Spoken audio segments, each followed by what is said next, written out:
أعوذ بالله من الشيطان الرجيم بسم الله الرحمن الرحيم يا صاحب الجمال ويا سيد البشر من وجهك المنير لقد نور القمر لا يمكن الثناء كما كان حقه بعد خدا بزرگ توئی قصہ مختصر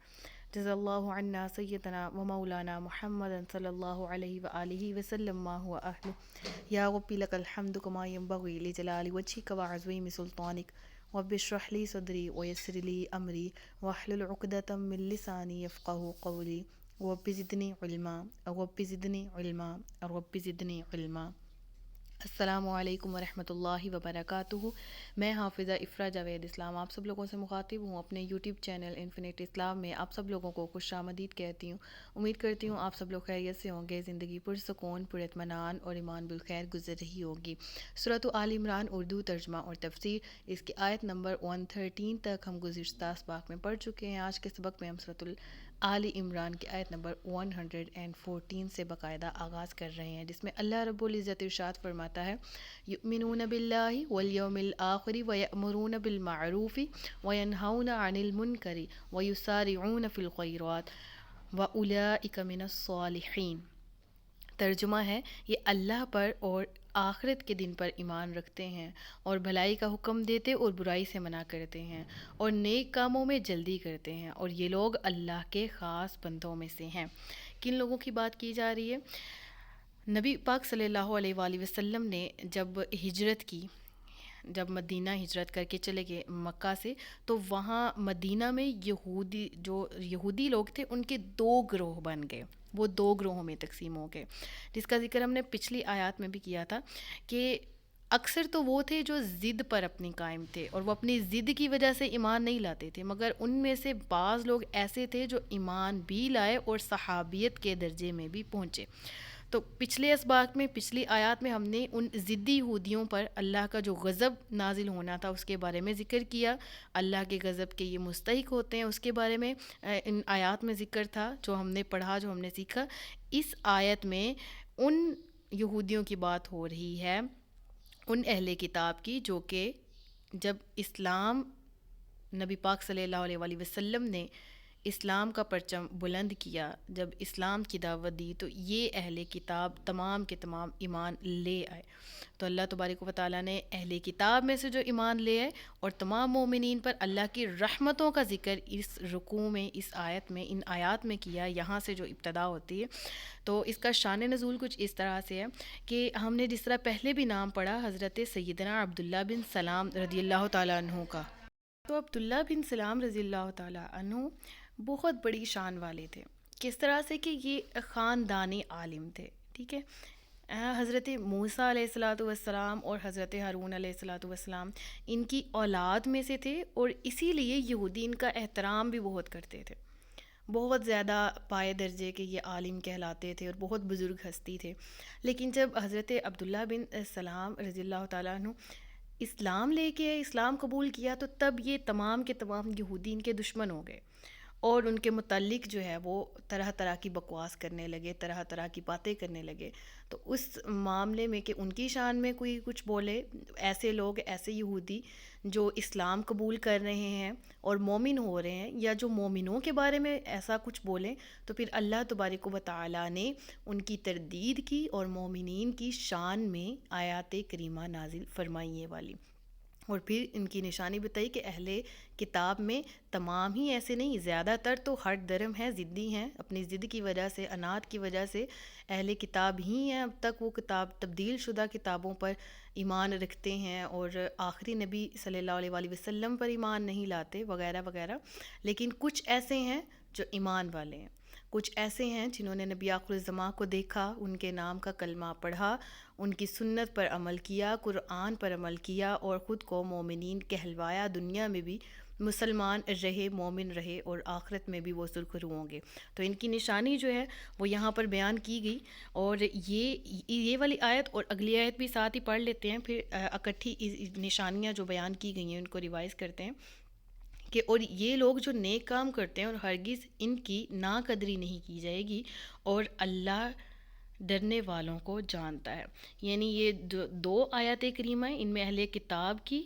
جو اہل کتاب صحابی کے درجے پر چلے گئے، یا تمام صحابہ کرام مراد ہے اس آیت میں، تو ان کی نشانیاں بیان کی گئیں۔ اگر دوبارہ سے آیت نمبر 114 دیکھیں تو کیا ہے کہ پہلی نشانی حق پر قائم رہنا، رات میں تلاوت قرآن مجید کرنا، نماز تہجد پڑھنا، یا اس میں کوئی بھی نفلی عبادت، اوابین کی نماز، کوئی بھی نماز آ جاتی، اللہ تبارک و تعالی اور قیامت پر ایمان لانے والے لوگ۔ پھر یہاں پر بیان کیا گیا کہ وہ لوگ جو لوگوں کو اچھی باتوں کا حکم دیتے ہیں، پھر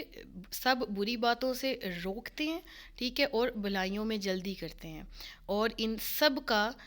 جو اہل کتاب ہے تمام کے تمام صالح ہیں، نیک ہیں، اور اللہ تبارک و تعالیٰ ان تمام صفات والے لوگوں کو جو اہل کتاب ایمان لے کر آ چکے ہیں ان کو جانتا ہے، اور یہ تمام اللہ کے خاص بندوں میں سے، خاص بندوں سے مراد چنے ہوئے، یعنی ان کو چن لیا گیا ہدایت کے لیے، یہ ایمان لے آئے اور مقربین میں شامل ہو گئے۔ تو یہ دو آیات میں ان کی تقریباً 8 نشانیاں بیان کی گئی ہیں، اور یہ اعلیٰ صفات والے مومن بھی ہیں، اور ان کی مثل کوئی اور نہیں ہے۔ لائک جو صحابہ کرام کے درجے پہ چلا جاتا ہے تو پھر عام امتی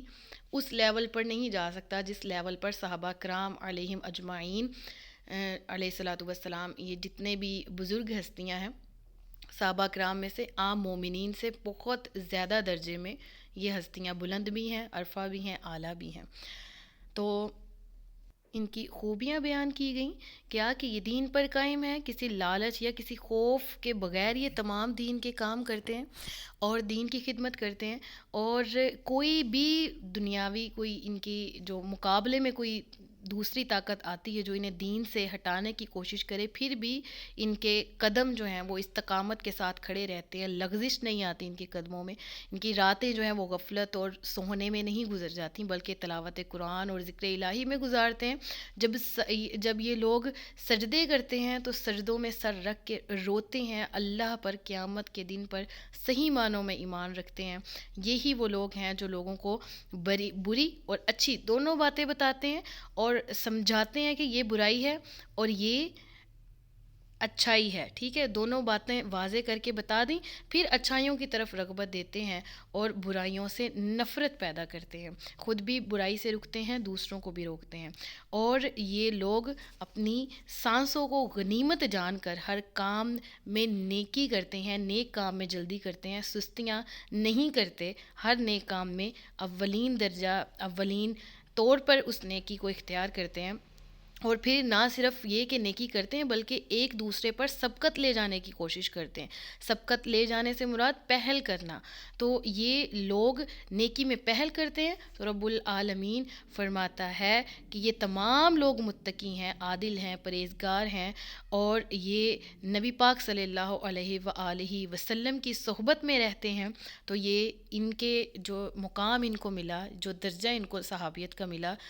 بلا شبہ ایسا درجہ صحابہ کرام کے نیچے پھر جو باقی امتی آ جاتے ہیں ان کے بعد، وہ تمام یہ خوبیاں اگر اختیار کرتے ہیں تو وہ نبی آخر الزماں کے قرب کا اور اللہ تبارک و تعالیٰ کی محبت کا بھی باعث بنیں گی یہ چیزیں، کہ اگر یہ نیکیاں، یہ عادات و اخلاق اپنے اندر بھی استوار کریں۔ تو اگلی آیت، آیت نمبر 116، وہ لوگ جو کافر ہوئے، ان کے مال اور ان کی اولاد ان کو اللہ کے عذاب سے کچھ بچا نہ سکیں گے، اور یہی لوگ جہنمی ہیں، یہ ہمیشہ جہنم میں رہیں گے۔ استغفر اللہ۔ جن لوگوں نے انکار کیا اللہ تبارک و تعالیٰ کا، اللہ کی آیات کا، تو ان لوگوں کے بارے میں اس آیت میں مراد لیا گیا کہ یہ لوگ جو کہ دین اسلام چھوڑ کر کوئی اور دین اپنے لیے پسند کرتے ہیں،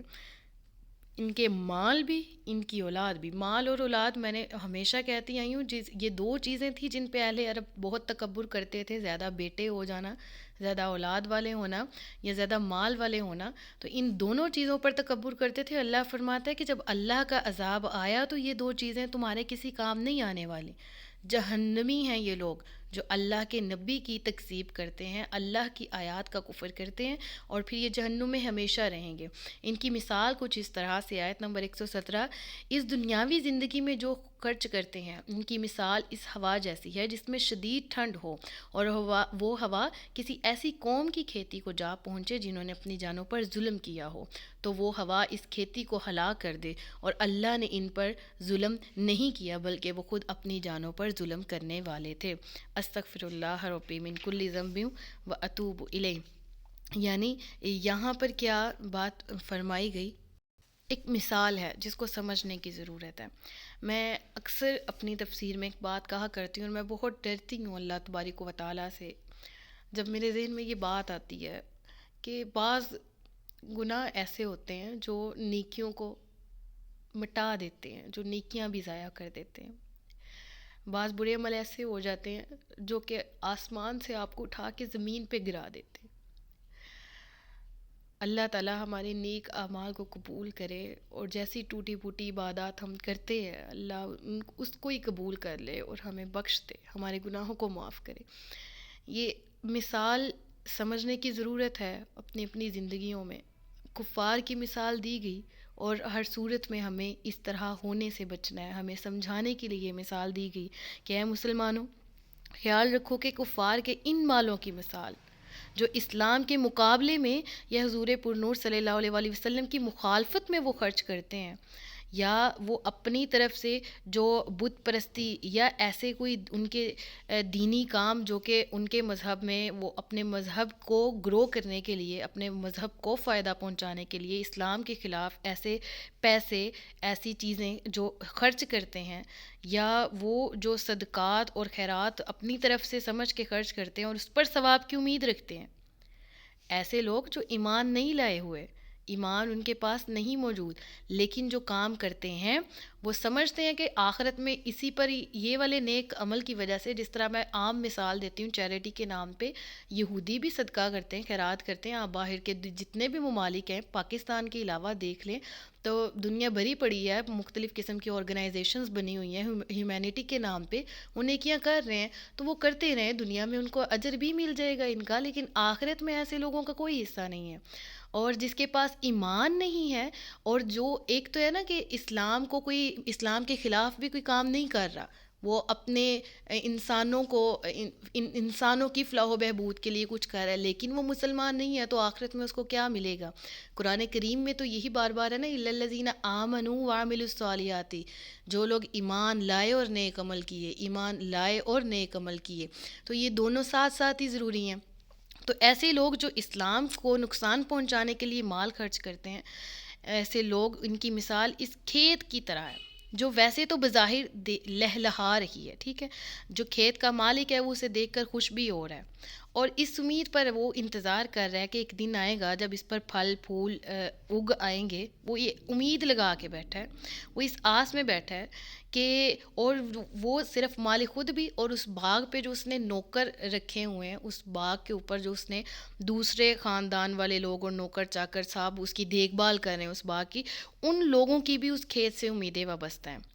مگر وہ جو شخص ہے جس کا وہ باغ ہے وہ ظالم ہے، وہ مشرک ہے، وہ کافر ہے، اور ایسا شخص ہے جو رب کی ناراضگی کا باعث ہے، رب اس سے ناراض ہے۔ تو اس طرح اب وہ اپنے باغ کو اپنی طرف سے گرو دے رہا ہے، لیکن اللہ اس سے ناراض ہے، وہ اللہ کو ناراض کیے بیٹھا ہے، کہ اس حالت میں کہ جب اس کی ساری امیدیں بالکل اس کے قریب ہیں، کہ اسے لگ رہا ہے آج وہ دن آ رہا ہے، قریب ہے کہ وہ دن آئے جب اس پہ پھل لگے اور میں اس سے منافع کماؤں، کہ اچانک اس کے کھیت پر بہت بری ہوا چلتی ہے، یا وہ اتنی سخت ہوا، اتنی سرد ہو کہ اس کی سردی کی وجہ سے، یا اتنی گرم ہو، اتنی بگولے والی سخت گرم آندھی کی لو ہو کہ جو اس باغ پر آ پڑے، جس سے اس کا تمام کا تمام کھیت ایسا برباد ہو جائے کہ نہ اس پر کوئی دانہ لگے، نہ کوئی بھوسا، بلکہ وہاں کھیت کا نشان تک بھی باقی نہ رہے، کہ کوئی اندازہ بھی نہ لگا سکے کہ یہاں پر کبھی کوئی کھیت بھی موجود تھا۔ اب اس نے دیکھا کہ اس سے میری بھی بربادی، اپنے خاندان والوں کی بھی، بال بچوں کی، نوکروں چاکروں جانوروں تمام کی بربادی اس نے جب دیکھی اس کھیت کی بربادی کے ساتھ، اب وہ ہاتھ ملتا رہ گیا کہ ان تمام کو وہ کیسے پالے گا، اب اپنے خاندان کی پرورش کیسے کرے گا۔ اللہ اکبر۔ تو ایسے ہی افسوس سے ہاتھ ملنے سے اس کو کوئی فائدہ نہیں ہوگا، کیونکہ جب اس کا باغ گرو کر رہا تھا، اس حالت میں بجائے شکر کرنے کے، صبر کرنے کے، ایمان لانے کے وہ کافر تھا۔ تو اس کی مثال یہاں پر بیان کی گئی کہ وہ خود ظالم تھا، خود نافرمان تھا، اور اپنے گناہوں کے باعث اس پر یہ عذاب آیا تھا۔ تو ایسے ہی جو کافر ہیں اپنے جائز یا ناجائز مقاصد میں جو مال خرچ کر کے آخرت میں ان پر ثواب کی امید لگا کے بیٹھتے ہیں نا، مگر جب رب العالمین کا بارگاہ الہی میں جب وہ بروز قیامت پہنچیں گے تو ان کو کوئی اجر کوئی ثواب نہیں ملے گا۔ اور یہ جو ان کی خرچ اور خیرات، جو ان کے کھیت ہے جنہیں وہ ہرا بھرا سمجھتے ہوئے تھے، اس کی مراد ایسی ہی ہے، مطلب یہ جو کھیت یعنی دنیا میں وہ خرچ و خیرات کر رہے ہیں اور سمجھ رہے ہیں ہمارا کھیت ہرا بھرا ہے، اور اس سے مختلف قسم کی آسیں لگائے بیٹھے ہیں۔ اس سے مراد یہ ہے کہ وہ سمجھ رہے ہیں کہ آخرت میں بھی ہمیں اس کا کوئی اجر مل جائے گا، لیکن پھر وہ جو ہوا آئی، وہ بگولے کی طرح ہوا ہوئی، وہ بہت سرد ہوا ہو یا بہت گرم ہو، اس سے مراد وہ کفر اور شرک ہے جو ان کی کھیت کو برباد کر دینے والی ہوا، یعنی ایسا کفر و شرک جو ان کے اعمال کو برباد کر دے۔ تو پھر ان کو مایوس ہونے کے سوا ان کے پاس کوئی اور چارہ نہیں ہے۔ ایسے لوگ جو ایمان نہیں لائے ہوئے پھر کوئی نیکی کرتے ہیں اور آخرت میں اجر کے اپنے آپ کو مستحق سمجھتے ہیں، ایسا ہی ہے کہ کفر و شرک کیا، یعنی وہ تیز ہوا آئی، کفر و شرک کی وجہ سے جس ہوا نے وہ کھیتی تباہ کر دی، یعنی اس کفر اور اس شرک نے ان کے تمام گزشتہ اعمال بھی اکارت کر دی۔ تو اس سے یہ معلوم ہوا کہ جس طرح کھیت کی بربادی سے صرف افسوس کرنا ہی رہ جاتا ہے، اس طرح اعمال کی بربادی پہ بھی افسوس ہی ہوگا ان کو بروز قیامت، اور یہ افسوس ان کے کسی کام نہیں آئے گا۔ لہٰذا اے تمام مسلمانوں، راہ راست پر قائم رہو، بد عقیدہ لوگوں سے بچو، بد عقیدہ لوگوں کی محفلوں میں بیٹھنے سے بچو، تاکہ تمہارے اعمال، تمہاری کھیتیاں بھی کبھی برباد نہ ہو جائیں۔ استغفر اللہ ربی من کل ذنب و اتوب الیہ۔ اللہ تعالیٰ نیکی کے نام پر لگایا جانے والا ہمارا چھوٹا سا پودا، ہر پودا جو ہم جنت کے باغ کی تیاری کے لیے لگا رہے ہیں، اس کو ہمیشہ ہرا بھرا رکھے، سلامت رکھے، اس کو گرو دے، اس ایک بالی میں سے بھی مزید بالیاں اگائے اور ہماری نیکیوں کو بڑھا دے۔ اللہ تعالیٰ ہمارے اعمال کو قبول فرمائے اور ہمارے اعمال کو ضائع ہونے سے بچائے۔ صدق اللہ العلی العظیم وصدق رسولہ النبی الکریم ونحن علی ذلک من الشاہدین والشاکرین وما علینا الا البلاغ المبین۔ سچ فرمایا اللہ نے جو عظمت والا ہے۔ مجھے دعاؤں میں یاد رکھیے گا، اپنا خیال رکھیے گا، اپنے سے زیادہ دوسروں کا۔ تاجدار ختم نبوت زندہ باد، پاکستان ہمیشہ زندہ باد۔ السلام علیکم ورحمۃ اللہ وبرکاتہ۔